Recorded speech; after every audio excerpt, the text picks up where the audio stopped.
Welcome back. This is a new week, so I'm going to hit you guys with a new episode of No Truths Barred. And this is episode 10. Believe it or not, I am 10 episodes deep in this podcast, and I want to take a brief period to thank each and every single person that's clicked the like button, that's commented, that shared content, that speaks highly of the podcast. I definitely thank you, and I welcome you guys back. A lot of people said welcome back to their podcast, but it's just a formality. I'm saying it because I truly mean it, and I appreciate anybody that I can call some semblance of a fan. And also, definitely feel free to give your input, perspectives, or just share on the argument or the conversation that you would like to engage in. And also make sure you're following me on all of my social media outlets. So I'm on Facebook, Twitter, and Instagram. And you can follow me on all three at Hoyt, Hoyt _KWAKU _Timmons. And once again, this is episode 10 of No Truths Barred. Oh, and a side note, if you have missed any, let me repeat, if you have missed any of the first 9 episodes of No Truths Barred, you can go to soundcloud.com/No Truths Barred, or if you subscribe to Spotify, you can go to your Spotify app and you can type in No Truths Barred, and all of the most recent episodes should be able to come up. So go ahead and make sure you listen, click, download, and share.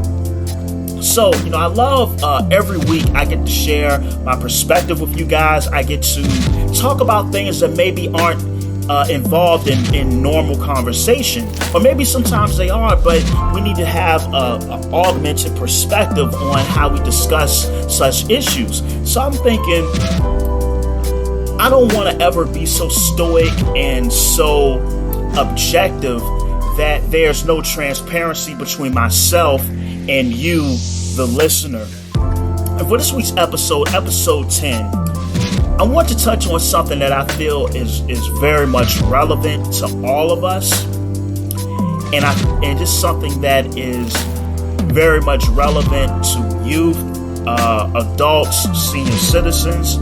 But I want to do it from a different perspective, where it's a little bit more personal, so I can give you not only my wisdom and knowledge on this particular topic, but also some of my personal experience, and I believe in full transparency on each one of these episodes. So episode 10 is a short, sweet story of a financial illiterate, part 1.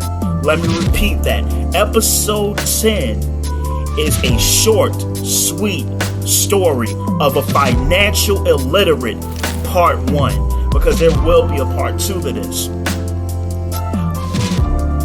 I was drawn to talk about this subject because of events that have transpired in my life over the past several years. And I'll be the first to admit that I am not the most financially literate person. So let's do this. When people say financial literacy or being financially literate, exactly what does that mean to be financially literate? So it means several things. 1, to be able to budget. 2, what to do with your money, how to build a savings, how to invest, your credit score. How do you boost your credit score? Producing wealth, residual income, passive income, all of these different things, knowing the difference between a liability and an asset. All of these things constitute knowing, being financially literate, and being able to make sure that you're taking the necessary steps to proliferate your financial standing. Because really what you want ultimately in life is financial autonomy. And if I could go all the way back, I think about what we were taught was important in high school. The things that we were taught to really memorize and things that would appear on these standardized tests, such as the SOL. You're talking about all of this arcane history and abstract mathematics, to a certain degree, depending on what you took in high school. But you're never really given applicable knowledge that you can use in the real world. And the onus, I believe, is on the school system to prepare people to become functional members of society. Of course, you get that at home and your family as well. But for you to go out here into society, it would behoove you to know exactly how to function, how to budget, your credit score. How do you properly use credit cards? These are things that in high school we were never taught. I don't ever remember those sorts of conversations. And the conversation always dealt around when you talk to a guidance counselor or you talk to a teacher, the conversation is always around straight up academics, what college you plan on going to after you leave high school. This is what the nature and the dynamic of the conversation was centered around. Financial literacy was rarely talked about. I never even heard of the term financial literacy in high school. And I would argue that neither have my friends, many of my friends who attended high school with me, did any of us actually hear the term or what the definition of financial literacy is. And growing up, the way I thought about finances was you work a job, you pay your bills, and you possibly save money. I was also taught that credit cards were bad and you should never get credit cards. I also was taught that credit cards can be good. And both sides of that particular spectrum make very good points, because a credit card used improperly, which I've done, can be a bad thing. A credit card used properly, which I've semi-done as well, can be a great thing for you and for your credit score. And I made, because of ignorance, I made a lot of poor financial decisions. I would say probably the worst financial decisions that I've made in my entire life is the decision to actually go to college. From a monetary and a financial perspective, I'm not talking about from the edification of my intellect or meeting diverse minds or whatnot. I'm not talking about that from that perspective. But I'm saying that if you're looking at it strictly under the context of financial literacy, making smart financial decisions, going to college, or at least going to college and majoring what I majored in, was part of my financial ignorance. Now you ask, wait, what did you major in? I majored in history, and I did a lot of stuff with Homeland Security. Took quite a few credits in religious studies as well. So I had a really dynamic and a diverse transcript when you look at the sorts of classes that I took.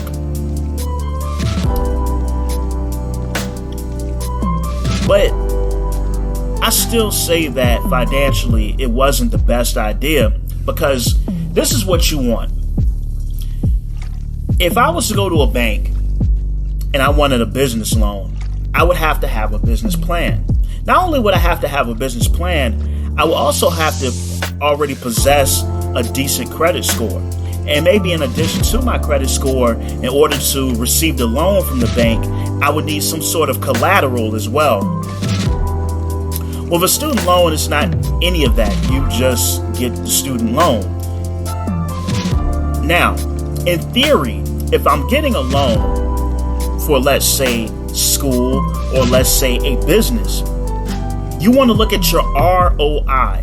It's an acronym. ROI is return on investment. This is something I didn't pay attention to. I'm going to go through 3 of my big financial blunders. When I looked at the student loan, I didn't pay attention to the return on the investment. So to be even more candid, I owe about $34,000 in student loans. And that's the principal. So the interest will jack that up a little bit more. So let's say I might be somewhere around about $37,000 in student loans that I still owe currently. Okay. Now, if I was to go and get a $37,000 business loan, I could potentially start a store, an e-business, anything. And what will happen is that I actually have a commodity or a service or a skill that I can market and therefore begin to develop or get a return on my investment. Now, in theory, when you look at a student loan, the argument is that because you're more educated, because you have more skill sets, you've developed a deeper level of acumen and critical thinking, that the degree, the ROI will be in the opportunities that are given to you by said degree. That's all theory, that's theoretical. But if you get a loan to actually start a business or something that's going to generate revenue for you, you can actually begin to see something tangible as to how soon you can actually pay off that particular debt. And not only pay off that particular debt, how do you make money so that you have more resources to do more things? The reason why I cite number one as my student loans as, my first big blunder is because I still haven't seen the return on the return on my investment with the student loan. I got behind on my student loans because it was a period where I was going between jobs, and so I really fell drastically behind on my student loans, which in turn affected my credit score. And then furthermore, your student loans are the only loans that you cannot file under bankruptcy. So they are there no matter what happens, no matter if you lost your job, if you lost 25 jobs. There's no way you can get from under your student loans. And because of that, financially, it was not the best decision. Furthermore, with the degree that I received, it's not a specialized degree. So if you get a degree or you learn a specific trade, in the marketplace, you're being paid for a skill. A specialized skill is what you're being paid for. And I think many of us students who go into communications, who go into poli-sci, who go into history, who go into, you pick any of the arts or some of the business majors that aren't specialized, you don't really get to reap the full reward of having that certification because the market values scarcity. Which brings me to another point. And I'm not going to digress, I promise you, but if we're looking at all of these people who have degrees, so for example, my alma mater, which was Virginia Commonwealth University, this past academic year, which would have been the fall of 2018 to spring of 2019, this past year, I believe something like 34,000 students were admitted to Virginia Commonwealth University. So now let's think about that. Think about all of the colleges and universities that we have across the country. And every spring and every fall, most universities have 2 graduations. So you have, I would argue, possibly hundreds of thousands of people graduating with bachelor's degrees. And now more and more people are going after a master's. And you have so many of these people coming out into the marketplace that it oversaturates the market with bachelor's degrees. So then the next conundrum that you find yourself in is, how do you differentiate yourself from your peers when you both have the same piece of paper? And all of these reasons tied into why I feel and I know that the student loans were one of my worst financial blunders. And which I precipitated me accepting getting a student loan is one, I really learned about the ramifications of a student loan, how it can't really be taken off. You can't really get rid of it under bankruptcy. How it can affect your credit score. These are all things that I wish I had took the time myself, because I don't feel like it was no one else's responsibility. But I really should have took the time myself to really educate myself on those particular situations, and just to make sure that that this was the right choice for me, and in the long run, was this the right choice for me? So, hold on, folks. I've got to take a swig of this water. Hold on. That was good. But yes, that's probably my number one. I'm going to start to move away from that. But I think many of us that went to college, we were under the delusion that this would provide us that boost to another strata of class within this society. And unfortunately, I feel like what many of us found out is that that's not necessarily the case. And that actually you're pushing yourself further down the economic chain, because you have this mountain of debt that you're trapped under. And some people are going to be trapped under it for the next 5 years, the next 10 years. And some people may never pay off their debt, especially if you get into like 6-figure level debt. Some of those people will not. Next bad financial decision I made, once again, a short, sweet story of a financial illiterate, part 1, is a credit card. So I got a pretty decent job, and I'm making some okay money. And I say, hey, you know what? I want to go and get a credit card. And I got a credit card, and my limit on my credit card was, I think, like my limit on my credit card was like $4,000 on my credit card. And I didn't really understand the concept of credit. I didn't understand, I think it's called debt. It's debt to usage ratio. And this is how the three major credit bureaus, how they weigh in on how this particular ratio weighs in on your credit score. And so I didn't really know. So I had my credit card. I will say this. I wasn't one of those people that was just wilding out buying flat screens and getting sneakers and doing all of this crazy stuff. But you were it's kind of the thing of the small things add up. So you get some groceries here, you go out to a restaurant here, buy some clothes here, you may buy this and do that.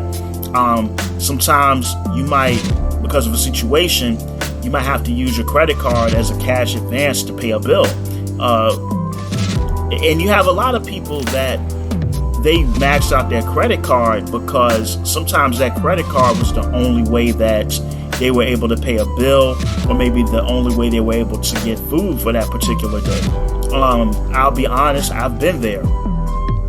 So a lot of times people are not maxing out credit cards because they're criminal, they're negligent, they're lazy, but sometimes due to extrinsic circumstances and the circumstances of life, you're kind of forced into using a credit card to its absolute limit. And that was really my second worst one, because I didn't understand that although this credit limit is $4,000, the reality is that if you have a credit card that the credit limit, the max is $4,000, you need to treat your credit card, your limit is really about $400.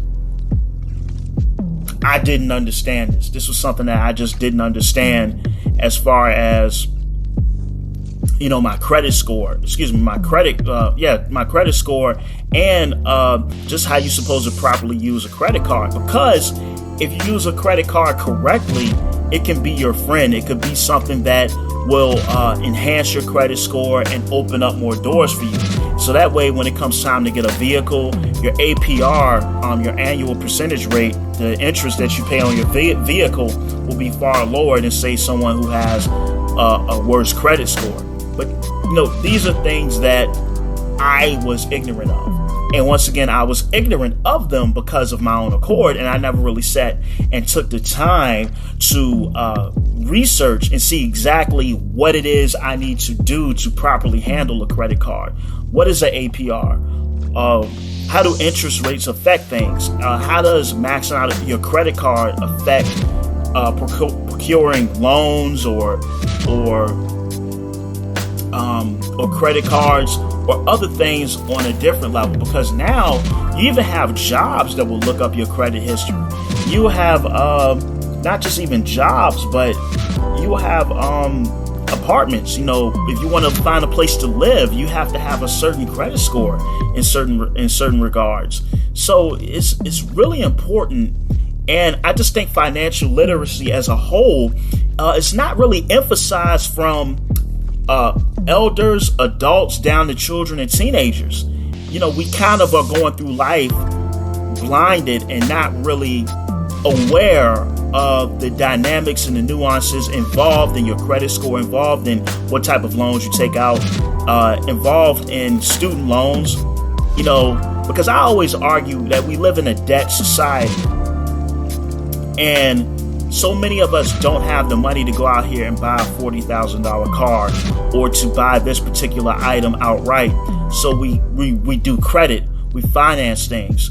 And what happens is that you continuously have to work and do other things that you may not necessarily like to do to support this lifestyle, the habit, the various amenities that you have, your car, etc. And you get kind of caught in this momentum. I wouldn't say debt is bad. You don't want it, but if you are astute about your situation and really informed about how to use a credit card, not maxing shit out, you can really use it for the better and benefit yourself.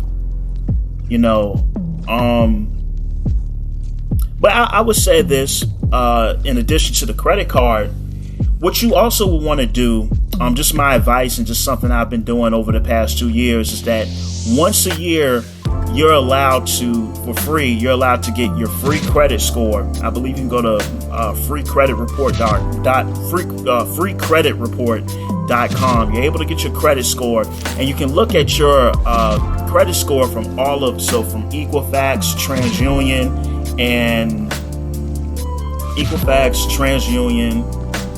and what is the other one? Experian.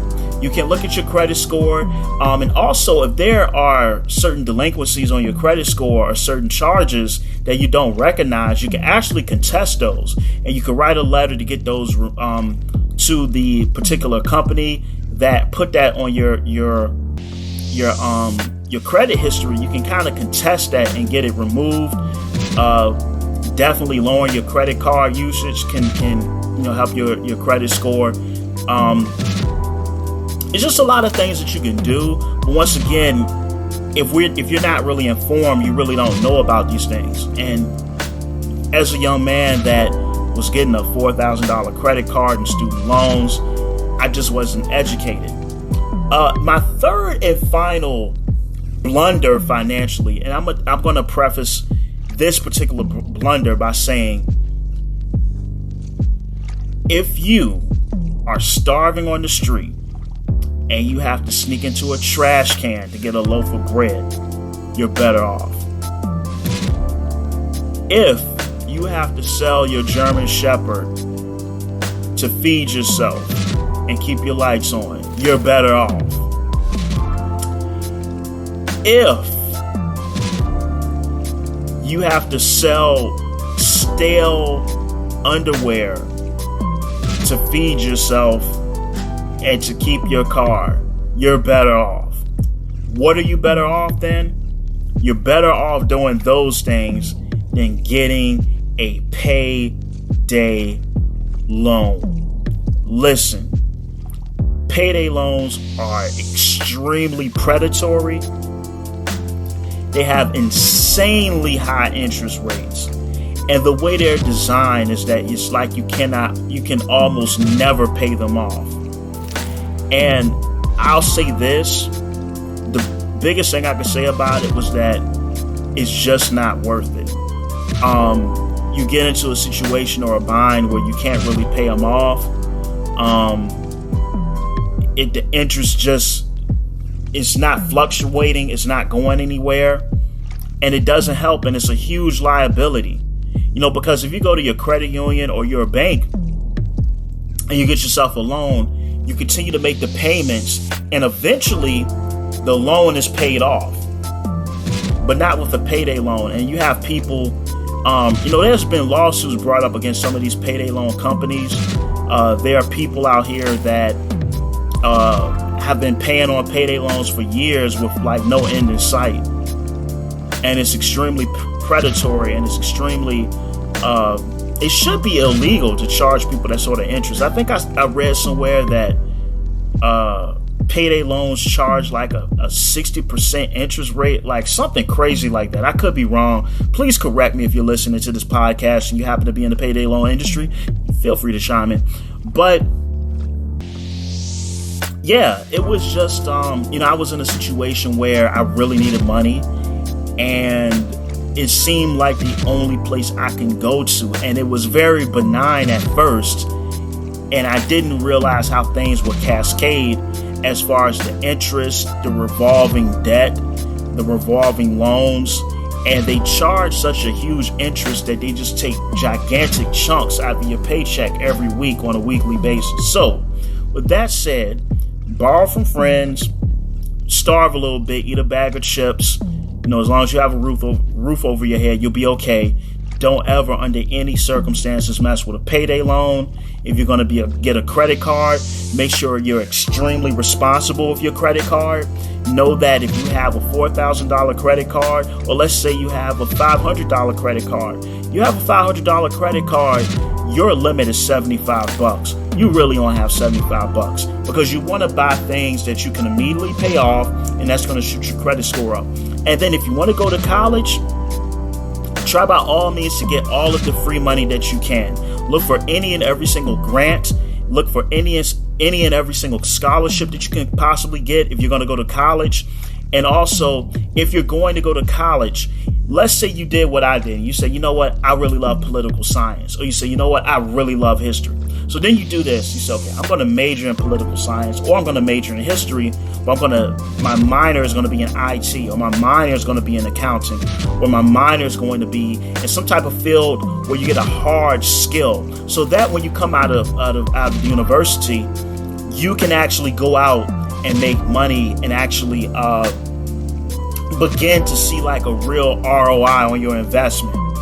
And I have way many more financial woes that I'm going to do on part 2. I think I'm going to try to have a guest on part 2 of this. But all in all, I'm trying to work on my financial literacy. I'm trying to become better each day, educate myself, learn different things about credit, learn different things about mortgages, learn different things about car loans, learn different things about how to use a credit card, the benefits of a secured credit card. So very quick, and I'm gonna let you guys go. If you don't have the best of credit, you can get a secured credit card. Sometimes they'll require a deposit, and it's basically you're using your money as your credit card. And usually with a lot of the secured cards, after about 5 to 6 or 7 months, with continuous consistent payments on time, they usually boost your credit they usually boost your credit limit, and your credit score will probably shoot up like an additional 20 or 35 points as well. Just something to keep in mind. But once again, I want to thank you guys for listening to another episode of No Truths Barred. This is episode 10, a short, sweet story of a financial illiterate part 1. I thank you guys so much. Take care. Much love and respect. And I'll see you guys next week. Peace.